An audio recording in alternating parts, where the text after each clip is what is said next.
You may have noticed that the Democrat Party's jihad against President Trump just goes on and on. They keep dialing up the heat, too.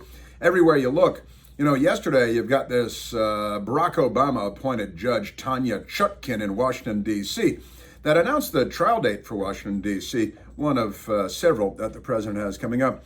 And they set the Democrats set it for March 4th of next year, knowing full well, of course, that March 5th is Super Tuesday, so this is not so Super Monday, I guess. But the Obama appointee, very political person, obviously, chose this date deliberately and specifically to disrupt the presidential election and the Republican primaries in Super Tuesday.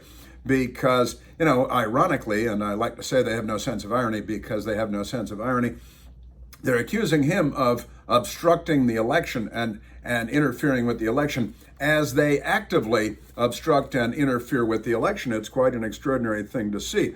And it goes beyond that because they're relentless. They're like North Koreans swarming over the hill, bayonets affixed at the, Chosin. It's completely crazy. The Washington Post also, I assume this will appear in tomorrow's newspaper, it's online today. They have Jennifer Rubin with a big idea here. She read a law review article, and a bunch of left-wing legal authorities and Harvard law professors are proposing that Democrat Party secretaries of state around the country find ways to disqualify President Trump from having his name appear on the ballots in those states. I got to tell you, once again, no sense of irony, they are obstructing the election. They are engaged in a seditious conspiracy to deny an American citizen, a former president of the United States, his right to run for the presidency of the United States because of their virulent hatred for him.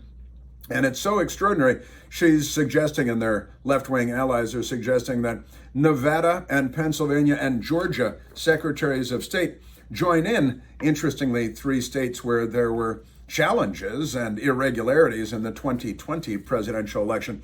And now the Washington Post and Jennifer Rubin and other Democrat legal types are proposing that Democrat secretaries of state step in to disqualify the president on constitutional grounds from appearing on the ballot in 2024. All this in the name of stopping him from interfering with and obstructing a presidential election.